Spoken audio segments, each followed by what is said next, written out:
حدیث پاک میں آتا ہے کہ ملک الموت اترتا ہے، اس کے ساتھ 4 فرشتے ہوتے ہیں. وہ چاروں فرشتے آتے ہیں، اس کی پٹائی شروع کر دیتے ہیں. ابھی پرسوں یہ حدیث میں نے پڑھی ابن ماجہ میں کہ ملک الموت کہتا ہے ایتھا النفس الخبیثہ کانت فی الجسد الخبیث، اے خبیث روح جو خبیث جسم میں تھی، اخرجی باہر آؤ. اب وہ واپس تو ہو نہیں سکتا، اپنے آپ کو روک تو سکتا نہیں، تو وہ حیران پریشان خوف زدہ. تو اس کے جواب میں اس کو ملک الموت کہتا ابشری ابشری بحمیم وغساق وآخر من شکلہ ازواج، تیار ہو جا خوفناک عذاب کے لیے اور کھولتے پانیوں کے لیے، کانٹے دار جھاڑیوں کے لیے اور بے شمار عذاب کی شکلوں کے لیے. تو اس کی روح کو جب کھینچتے ہیں تو رگ رگ سے وہ کٹ کٹ کے نکلتی ہے، تو سارا وجود زیر و زبر ہوتا ہے. سکرات کا درد ساری دنیا کے دردوں پر حاوی ہے. جب اس کی روح نکلتی ہے اور اس کو لے کر آسمان پر چلتے ہیں تو دروازے پر پہنچتے ہیں تو اندر سے فرشتے پوچھتے ہیں کون ہے؟ کہتے ہیں فلاں فلاں کا بیٹا ہے. کا نفس خبیثہ فی الجسد الخبیث، یہ تو وہی بدماش ہے جو بدماش جسم میں تھا، یہ وہ بدبخت روح ہے جو بدبخت جسم میں تھی. اس کے لیے آسمان کے دروازے نہیں کھول سکتے، اسے واپس کر دیا جائے.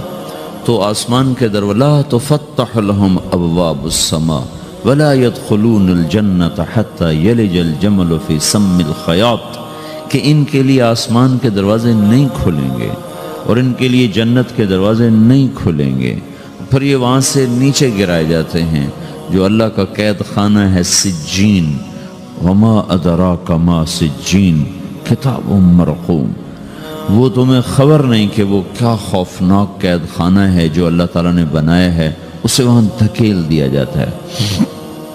پھر قیامت تک اس کے لیے انتظار کی گھڑیاں ہیں اور عذاب کی شدت ہے.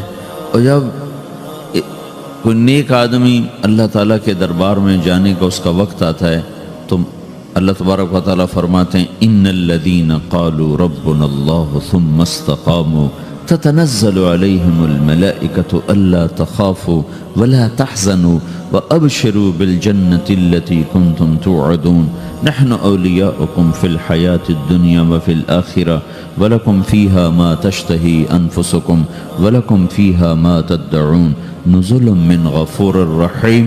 جب کوئی نیک مرد عورت کے جانے کا وقت آتا ہے تو اس کے لیے بھی فرشتے آتے ہیں اور آ کر اس کو خوشخبری دیتے ہیں اور آ کر اس کو تسلی دیتے ہیں کہ آپ غم نہ کریں، پیچھے والے بھی آپ کو مل جائیں گے، آپ خوف نہ کریں، آگے ساری منزلیں آپ کے لیے آسان ہیں، آپ کے لیے جنت بھی تیار ہے، رب بھی مہربان ہے. اور حدیث پاک میں آتا ہے کہ ملک الموت اور 4 فرشتے آتے ہیں. وہ 4 فرشتے اس کو سہلاتے ہیں، دباتے ہیں کہ موت کا درد اسے محسوس نہ ہو.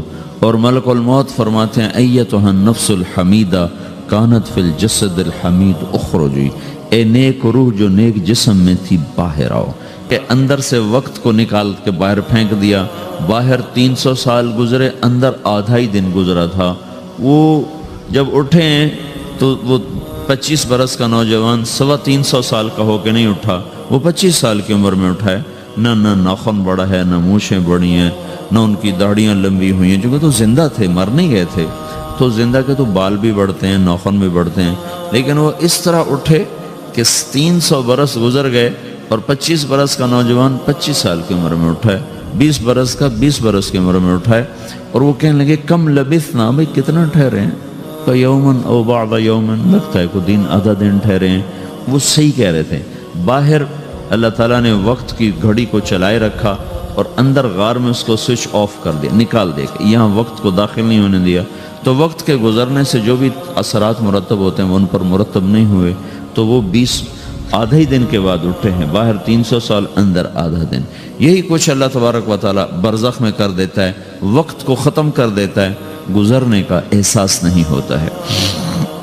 تو اس طرح میرے عزیزو، یہ 2 موتیں ہر انسان دیکھتا ہے. یا وہ جنت کے فرشتوں کا استقبال دیکھتا ہے یا جہنم کے فرشتوں کی مار اور پٹائی کو سہتا ہے. رابعہ بصری رحمۃ اللہ علیہ کا انتقال ہونے لگا تو انہوں نے رات کو فوت ہوئی تو انہوں نے اپنی خادمہ کو بلا کے فرمایا کہ کسی کو بتانا نہیں، جب میں مر جاؤں تو پڑوس میں 2-4 کو بلا کر نا میرا جنازہ پڑھوا دینا، اور جس کرتے میں تہجد پڑھتی تھی وہی میرا کفن بنا دینا، اور صبح بے شک لوگوں کو بتا دینا، میرے مرنے کے بعد میری میت کو رکھنا نہیں، فوراً دبا دینا۔ تو جب ان کا انتقال ہوا تو انہوں نے پڑوس کے 2-4-10-20 آدمی بلائے اور ان کو تدفین تجہیز سب کچھ ہو گئی۔ صبح شور مچا کہ وہ رابعہ بصری کا انتقال ہو گیا۔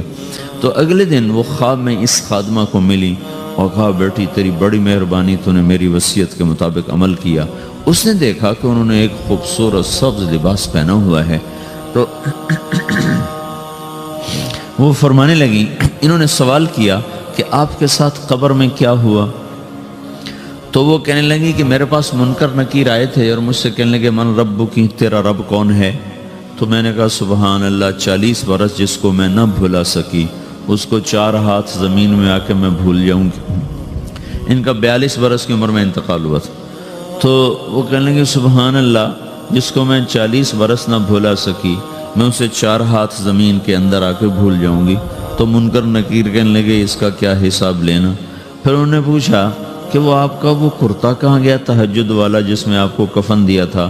کہا وہ اللہ نے مجھ سے لے لیا ہے اور میرے اعمال کے خزانے میں رکھ دیا ہے، قیامت کا دن میرا وہ کرتا بھی میرے ترازو میں تولا جائے گا، اور مجھے یہ لباس پہنایا ہے جو جنت کا لباس ہے۔ یہ بھی ایک موت ہے، اس طرح بھی لوگ مرتے ہیں۔ اور دوسری بھی ایک موت ہے، ہمارے علاقے کی بتا رہا ہوں، اپنے علاقے کی۔ ایک زمیندار مر گیا، اس کی قبر کھودی، ساری بچھوؤں سے بھری ہوئی، ایسے جیسے چیونٹیاں پھر رہی ہوتی، تو انہیں وہ بند کر کے دوسری کھودی، ساری بچھوؤں سے بھری ہوئی، پھر وہ بند کر کے تیسری کھودی، ساری بچھوؤں سے بھری ہوئی۔ قبرستان میں اتنے بچھو کہاں سے آ گئے؟ یہ زمین کے بچھو نہیں ہے، یہ آخرت کی بلائیں ہیں جس کے ساتھ اب اس سے قیامت تک رہنا ہے اور گزارا کرنا ہے۔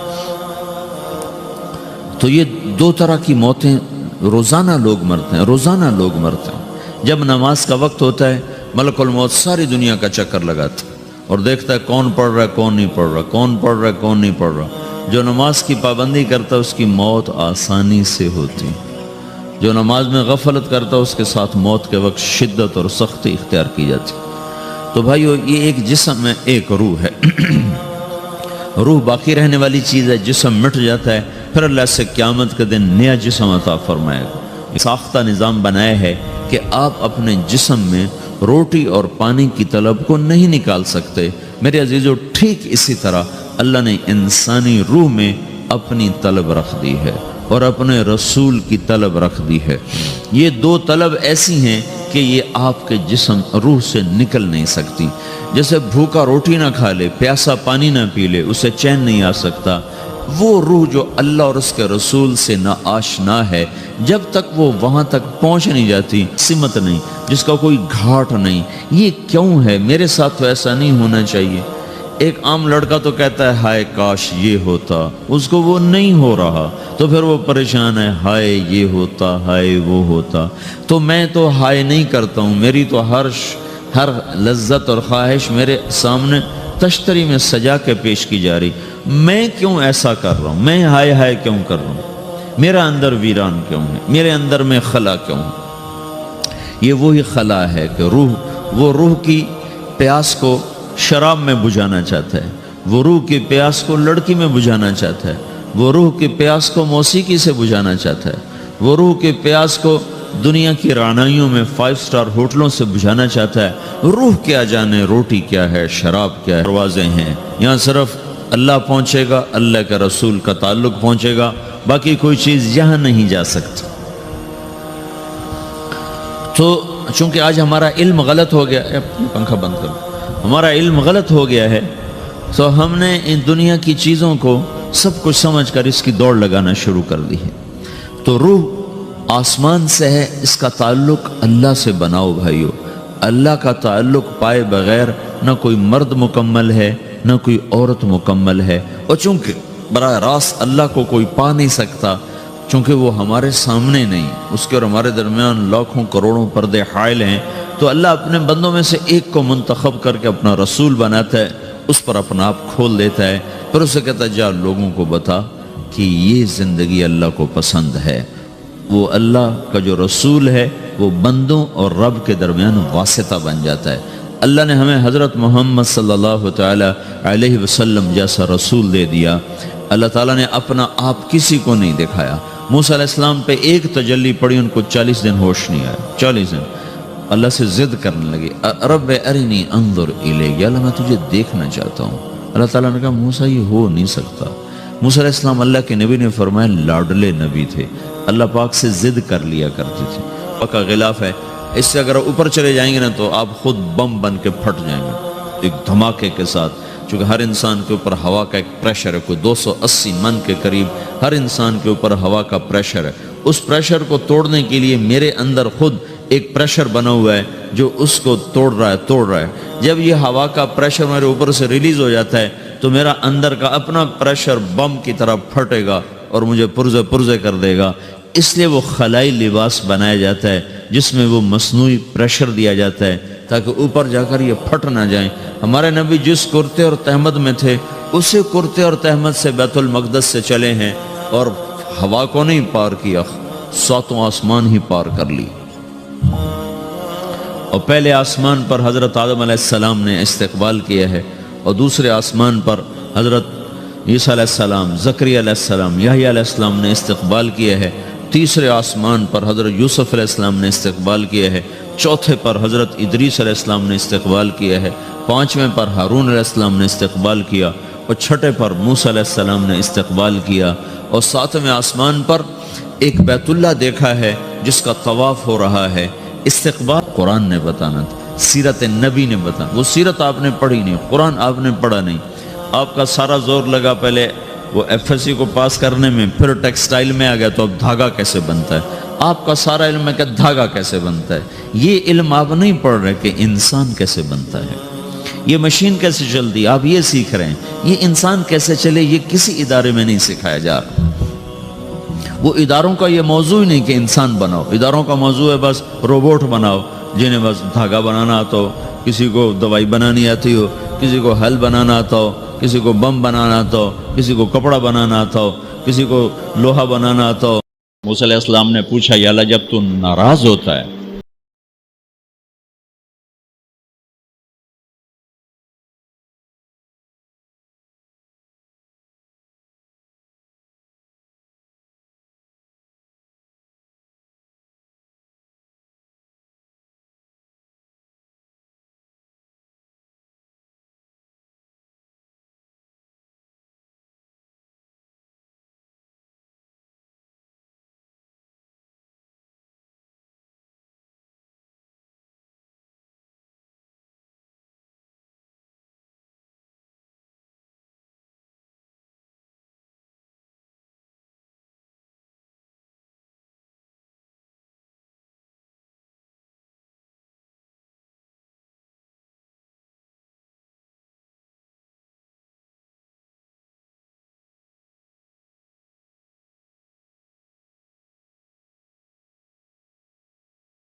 بات کا لازمی جو صبر نکال دو تو سارا دین کچرا بن جاتا، صبر نکال دو۔ تو میرے نبی نے فرمایا ایمان کیا ہے؟ صبر کرو، معاف کرو۔ معاف وہی کرے گا جو صبر کرے گا، جسے صبر نہیں آتا اسے معاف کرنا بھی نہیں آتا۔ تو ایمان قیامت کے دن اعلان ہوگا، صبر والے کھڑے ہو جاؤ، تھوڑی سی جماعت کھڑی ہوگی، بلکہ چلو جنت میں جاؤ۔ ان کو اللہ بغیر حساب کے جنت میں ڈال دے گا۔ اور جب آپ صبر کرتے ہیں تو ایک طاقت بنتا ہے، لوگوں کی منفی چیزوں کو آپ اپنے اندر سہتے ہیں، برداشت کرتے ہیں۔ صبر اس کو پروسیس کرتا ہے، پھر وہ طاقت بنا کے آپ کے اندر سے باہر پھینکتا ہے۔ مکے میں ابو سفیان کو بھجوایا جو جنگ خندق کا سالار بن کے آیا تھا۔ آپ نے کہا مکے والوں میں کہتا ہے ان کو کھانے کھلاؤ میری طرف سے، تو ابو سفیان کہنے لگے واہ محمد تیرے قربان جاؤں، ہم تجھے قتل کرنے کے پیچھے پھر رہے ہیں، تو ہمیں کھانے کھلاتا پھرتا ہے۔ یہ میرے نبی کے اخلاق ہے، میرے نبی کو معاف کرنا ہے۔ آپ سوئے ہوئے ہیں، آپ کی تلوار اٹھا کر ایک بدو نے آپ کے تسلی میں ماری، آپ اٹھ کے بیٹھ گئے، تو کہنے لگا کون بچائے گا، یعنی میں تیار ہو جا۔ تو آپ نے کہا اللہ، آپ نے کہا اللہ، تو اس کا ہاتھ کانپا اور تلوار گر گئی۔ تب آپ نے اٹھا لی، آپ نے ایسے سیدھی کی، اب تو بتا تجھے کون بچائے؟ تو کہنے لگا میں تو ہی بچاونا ہے، اور کہیں بچاونا۔ تو آپ نے کہا کلمہ پڑھتے ہو؟ کہنے لگا نہیں پڑھتا۔ اب تو آپ اس کی گردن اڑوا دے، یہ خود ہی اڑا دیتے جو کہہ رہا میں کلمہ نہیں پڑھتا ہوں۔ قتل کے ارادے سے دل کو صاف کرو، صبر کرو، معاف کرو۔ میرے نبی نے فرمایا، میرے بیٹے انس ایک بہت بڑی سنت بتاؤں، بہت بڑی سنت۔ داڑھی سنت ہے، پگڑی سنت ہے، سفید لباس سنت ہے۔ بہت بڑے کا لفظ مجھے یہیں یاد ہے، ہو سکتا ہے کہیں اور بھی ہو۔ میرے بیٹے انس ایک بہت بڑی سنت، اگر تو یہ سنت پہ عمل کر گیا تو جنت میں میرا ساتھی ہو جائے گا، جو بھی کر لے، جو بھی، وہ جنت میں میرا ساتھی ہو جائے گا۔ ذالک من سنتی ومن احب سنتی فقد احبنی ومن احبنی کان معی فی الجنہ۔ میرا جنت کا ساتھی جو اس سنت پہ عمل کر گیا کا ساتھ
مکمل کرنا ہے تو صبر کرنا سیکھو، معاف کرنا سیکھو، چپ رہنا سیکھو۔ ساز خاموش ہیں، فریاد سے معمور ہیں۔ جواب دینا تو کیا مسئلہ ہے، طاقت چپ رہنے پہ لگتی۔